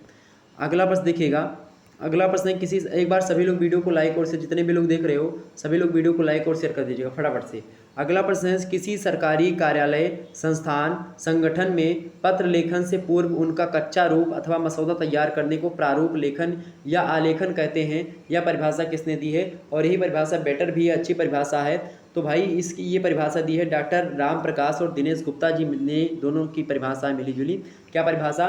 कि किसी सरकारी कार्यालय या किसी सरकारी संस्थान या किसी संगठन सरकारी में पत्र लेखन की और उस पत्र लेखन से पहले जो उसका कच्चा रूप यानी कि उसका जो एक प्रकार से कैसे कैसे हमको पत्र लिखना है उसका पूरा का पूरा सांचा तैयार करना, उसको ही प्रारूप लेखन या फिर आलेखन कहते हैं। ठीक है, ये परिभाषा दी है डॉक्टर राम प्रकाश और दिनेश गुप्ता जी ने। किसकी? तो ये परिभाषा दी है प्रारूपण की या प्रारूप की। ओके, अगला प्रश्न है आलेखन की विशेषता नहीं है पूर्णता, निश्चितता या विस्तृतता या फिर तथ्यपरकता। तो आलेखन लिखते समय कौन सी विशेषता ध्यान में नहीं रखनी चाहिए भाई? तो जो है आलेखन लिखते समय पूर्णता तो आलेखन में होनी चाहिए, इसके अलावा निश्चितता भी होनी चाहिए, तथ्यपरकता भी होनी चाहिए, विस्तृतता नहीं होनी चाहिए। जब भी आप आलेखन लिखें तो विस्तृत ज़्यादा ना करें। ओके, ऑप्शन नंबर इसका सी करेक्ट होगा। तो विशेषता जो है आलेखन की विस्तृतता एक विशेषता नहीं किसकी? आलेखन की। अगला प्रश्न देखिएगा, पत्र का संशोधित रूप कहलाता है। पत्र का संशोधित रूप क्या कहलाता है? प्रारूपण कहलाता है, शपथ पत्र कहलाता है, या आलेख कहलाता है, फिर मसौदा कहलाता है। पत्र का संशोधित रूप क्या कहलाता है भाई? पत्र का संशोधित रूप आपका क्या कहलाता है? प्रारूपण। पत्र का संशोधित रूप प्रारूपण कहलाता है। ऑप्शन नंबर इसका आ करेक्ट होगा। अगला प्रश्न देखिएगा, निम्न में से किसी विभागीय टिप्पणी को कहा जाता है? बताएं, निम्न में से किसी विभागीय टिप्पणी भी कहा जाता है? बताएं, सूक्ष्म टिप्पणी को विभागीय टिप्पणी कहा जाता है, या अनुभागीय टिप्पणी को, या अनौपचारिक टिप्पणी को, या संपूर्ण टिप्पणी को? तो भाई जो अनुभागीय टिप्पणी होती है इसी को विभागीय टिप्पणी कहते हैं। अनुभागीय विभागीय बात एक ही। ऑप्शन नंबर इसका बी करेक्ट होगा। अगला प्रश्न, टिप्पणी लिखने की कला को क्या कहते हैं? तो उसको टिप्पण कहते हैं। टिप्पणी लिखने की कला या क्रिया को हम टिप्पण कहते हैं। ओके, ऑप्शन नंबर इसका बा करेक्ट होगा। अगला प्रश्न देखिएगा, आपके जितने भी आएंगे वो आप लिखिएगा, अभी और एक स्लाइड है। ओके, अगला प्रश्न है केंद्रीय हिंदी समिति की बैठक। अच्छा, एक ही वीडियो में पूरे के पूरे पेपर के बारे में आपने जान लिया, एक भी प्रश्न आपका मैंने छोड़ा नहीं है। इतने प्रश्नों को इस वीडियो को 3 से 4 5 बार जितनी बार आपको देखना है आप देख लेंगे और आपका सारा डाउट क्लियर हो जाएगा। एक भी प्रश्न आपका छूटेगा नहीं। बस इस वीडियो को 5 से 6 बार देखिएगा और ऑनलाइन देखिएगा, लाइव भी देखिएगा। ओके, लाइव करने का मतलब है कि ऑनलाइन आकर के देखिएगा, डाउनलोड वगैरह करते हैं तो उससे कहने का भाई मेरे जो है फ़ायदे कम हो जाए, मतलब कि ये कहने का मतलब ये नहीं कि ज़्यादा से ज़्यादा अगर मात्रा में आप देख सकें तो आप इसको जो है ऑनलाइन ही देखिए, यूट्यूब पर ही देखिए, वो ज़्यादा बेटर रहेगा आपके लिए भी और मेरे लिए भी। ओके, थोड़ा सा ये करिएगा बस। केंद्रीय हिंदी समिति की बैठक में सरकारी भाषा को सरल बनाने पर जोर दिया गया था। कब दिया गया था? तो भाई वो कौन सी दिनांक है? 15 फरवरी 2005, 20 दिसंबर 2005, या 16 अप्रैल 2006, या 18 नवंबर 2007? बताने का प्रयास करें फटाफट से। प्रश्न है केंद्रीय हिंदी समिति की बैठक में सरकारी भाषा को सरल बनाने पर जोर दिया गया था किस दिनांक को? तो 20 दिसंबर 2005 को। ऑप्शन नंबर इसका बी करेक्ट होगा। अगला प्रश्न देखिएगा, टिप्पण अत्यंत संक्षिप्त रूप में लिखे जाते हैं उन्हें क्या कहते हैं? जो टिप्पण अत्यंत संक्षिप्त रूप में लिखे जाते हैं उस प्रकार के टिप्पण को हम सूक्ष्म टिप्पणी कहते हैं। ऑप्शन नंबर इसका सी करेक्ट होगा। आगे बढ़ते हैं और इन प्रश्नों को जानने का प्रयास करते हैं। ओके, अगला प्रश्न देखिएगा भाई।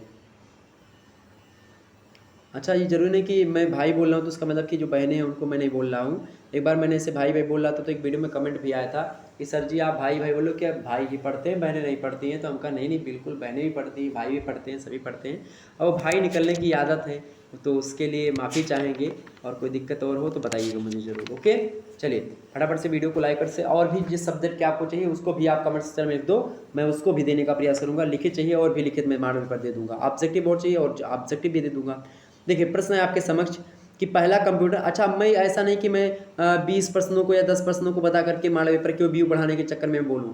मैं जो देता हूं कंटेंट देता हूं, आपको विस्तृत कंटेंट देता हूं ताकि आपको कोई भी प्रश्न आपका छूट करके ना जाए। 4-5 बार वीडियो को देख लीजिएगा। एक ही वीडियो आप सोचिए कि घंटे की क्लास आपकी 1.5 घंटे क्लास होती है, उसमें इतनी जानकारी दी तो आपको कहीं पर भटकने की आवश्यकता नहीं पड़ती। किताब है, पुस्तक है, सीरीज है, नहीं है, कोई मतलब नहीं है। आप आसानी से बस वीडियो देखो, हो जाएगा काम आपका। ओके, प्रबल दावे के साथ बोल रहा हूँ। अगला प्रश्न आपके समक्ष है, पहला कंप्यूटर किसे माना जाता है भाई? अबेकस को, जो है मार्केस को, या फिर माइक्रोसॉफ्ट को, या फिर इन सभी को? पहला कंप्यूटर जो है कौन सा है भाई? अबेकस। ऑप्शन नंबर इसका आ करेक्ट होगा। अगला प्रश्न देखिएगा, अगला प्रश्न आपके समक्ष है, हार्डवेयर और सॉफ्टवेयर किसके भाग हैं? हार्डवेयर और सॉफ्टवेयर किसके भाग हैं भाई? तो हार्डवेयर और सॉफ्टवेयर जो हैं ये कंप्यूटर के ही भाग हैं। किसके? कंप्यूटर के भाग होते हैं हार्डवेयर और सॉफ्टवेयर। अगला प्रश्न आपके समक्ष है, कीबोर्ड, माउस और मॉनिटर किसके भाग हैं? कीबोर्ड, माउस और मॉनिटर किसके भाग हैं? तो ये हार्डवेयर के भाग होते हैं। किसके भाग हैं? ये हार्डवेयर के भाग हैं। ऑप्शन नंबर इसका भाग करेक्ट होगा। अगला प्रश्न आपके समक्ष है, कंप्यूटर का मस्तिष्क किसे कहा जाता है? कंप्यूटर का मस्तिष्क माना जाता है, बताने का प्रयास करेंगे। कंप्यूटर का मस्तिष्क किसके माना जाता है? सीपीयू को, माउस को, मॉनिटर को, या फिर प्रिंटर को? तो कंप्यूटर का मस्तिष्क सीपीयू को कहा जाता है। ऑप्शन नंबर इसका आ करेक्ट होगा। किसको? सीपीयू को। सीपीयू का फुल फॉर्म क्या होता है भाई? सीपीयू का फुल फॉर्म क्या होता है? Central processing unit. Central processing unit को क्या कहा जाता है, CPU कहा जाता है। ओके, जो कि कंप्यूटर का मस्तिष्क कहलाता है। अगला प्रश्न आपके समक्ष है, कंप्यूटर में सारा डाटा कहाँ स्टोर होता है? तो कंप्यूटर का जो सारा डाटा होता है आपका, वो मेमोरी में स्टोर होता है। कहाँ पर? मेमोरी में स्टोर होता है। ऑप्शन नंबर इसका सा करेक्ट होगा। अगला प्रश्न देखिएगा, मॉनिटर का क्या काम होता है? मॉनिटर का काम क्या होता है भाई? मॉनिटर का काम होता है कि डाटा को डिस्प्ले करना। ओके, ऑप्शन नंबर इसका आ करेक्ट होगा। मॉनिटर का काम क्या होता है? डाटा को डिस्प्ले करना। ऑप्शन नंबर आ। फटाफट से वीडियो को लाइक और शेयर, जितने भी लोग देख रहे हो सभी लोग शेयर करिएगा। सभी दोस्तों के पास जो नए जुड़ रहे हैं वो लाइक कर दीजिए, शेयर करिए। अगला प्रश्न देखिएगा, जो है central processing unit, central processing unit को कहा जाता है? तो भाई इसी को तो CPU कहा जाता है। सी प्रोसेसिंग से P और U से U, तो CPU कंप्यूटर का मस्तिष्क, central processing unit. Option number इसका A correct. Central processing unit को कहा जाता है CPU। ऑप्शन नंबर इसका आ करेक्ट होगा। ये देखिए। ओके, आगे देखिए, अगला प्रश्न आपके समक्ष है, कंप्यूटर से डाटा प्राप्त कर उसे डिस्प्ले करने की डिवाइस जो होती है, उस डिवाइस को क्या कहते हैं? कंप्यूटर से डाटा प्राप्त करते या डाटा प्राप्त करके उसे डिस्प्ले करने की जो डिवाइस होती है, उस डिवाइस को क्या हम इनपुट डिवाइस कहते हैं, या फिर आउटपुट डिवाइस बोलते हैं, या फिर मेमोरी बोलते हैं, या फिर कीबोर्ड बोलते हैं? बताने का प्रयास करें फटाफट से। तो भाई जो है कंप्यूटर से डाटा प्राप्त कर उसे डिस्प्ले करने की जो डिवाइस होती है उसको आउटपुट डिवाइस बोलते हैं। ऑप्शन नंबर इसका बा करेक्ट होगा, यानी B option is right answer in this question. Next प्रश्न आपके समक्ष आ चुका, अवेलेबल है आपकी स्क्रीन पर, देखें। प्रश्न क्या है आपके समक्ष? प्रश्न है मेरे प्यारे दोस्तों कि एक साइट से दूसरी साइट पर पहुंचने की क्रिया को क्या कहते हैं? एक साइट से दूसरी साइट तक पहुंचने की जो क्रिया होती है उसको मॉडेम बोलते हैं, या फिर www बोलते हैं, www, या फिर वेब ब्राउजिंग बोलते हैं, फिर होम पेज बोलते हैं। तो एक साइट से दूसरे साइट पर पहुंचने की जो क्रिया होती है उसको वेब ब्राउजिंग बोलते हैं। ऑप्शन नंबर इसका सा करेक्ट होगा। अगला प्रश्न देखिएगा, विंटर सर्फ ने इंटरनेट सोसाइटी का गठन किया था। विंटर सर्फ ने इंटरनेट सोसाइटी का गठन किया था, कब किया था? 1930 में, 1920 में, 1960 में, 1940 में? बताएं। तो विंटर सर्फ ने इंटरनेट सोसाइटी का गठन जो किया था वो 1960 में किया था, 1960 में। ऑप्शन नंबर इसका सा करेक्ट होगा। अगला प्रश्न देखिएगा, कंप्यूटर को टेलीविज़न लाइन से जोड़ने के लिए प्रयुक्त होता है। कंप्यूटर को टेलीविज़न लाइन से जोड़ने के लिए क्या प्रयुक्त होता है भाई? तो मॉडेम का प्रयोग किया था। कंप्यूटर को टेलीविज़न लाइन से जोड़ने के लिए, कंप्यूटर को टेलीविज़न लाइन से जोड़ने के लिए मॉडेम का प्रयोग किया था। ऑप्शन नंबर इसका बी करेक्ट होगा। तो इस प्रकार से आप लोगों ने बहुत सारे प्रश्नों को समझा, कोई दिक्कत की बात नहीं होनी चाहिए, सारी चीज़ आपकी क्लियर हुई होगी, एक भी प्रश्न आपका छोटा नहीं होगा। तो हिंदी के इस प्रकार से आप लोगों ने बहुत सारे प्रश्नों को समझ लिया, कोई दिक्कत की बात नहीं होनी चाहिए, एक भी प्रश्न आपका नहीं छूटा होगा, सारे प्रश्नों को मैंने अच्छे तरीके से बता दिया। ओके, कोई दिक्कत की बात नहीं होनी चाहिए। ओके, आगे बढ़ा जाए फिर। तो इस प्रकार से आप लोगों ने देखा, और वीडियो को शेयर करिएगा, और प्लेलिस्ट में और भी वीडियो पड़ी हुई है उनको भी देख लीजिए, सभी दोस्तों के पास अपने शेयर कर दीजिएगा। वीडियो पड़ी हुई है ऑलरेडी आपके उसमें। ओके, किसमें पड़ी हुई भाई? तो आप देख लीजिएगा, उसमें पड़ी हुई वीडियो आपके किसमें? प्लेलिस्ट में। प्लेलिस्ट जो है मैं जल्दी शेयर कर दूंगा आपके टेलीग्राम पर, टेलीग्राम पे चैनल उसको ज्वाइन कर लीजिएगा, और भी चीज़ें। ओके, चलिए फिर मिलते हैं नेक्स्ट वीडियो में, तब तक के लिए जय हिंद, जय भारत। आप सभी का बहुत बहुत धन्यवाद हमारे से जुड़ने के लिए। इसी प्रकार से अपना प्यार हमेशा से बनाए रखिएगा, और शेयर करते रहिएगा वीडियो को, दोस्तों के पास अपने जरूर शेयर करें, लाइक करें, और सभी दोस्तों को बताएं कि शुक्ला IT पॉइंट आपके लिए अच्छा कार्य कर रहा है, और आप उसको सब्सक्राइब करें। ओके, धन्यवाद आप सभी का।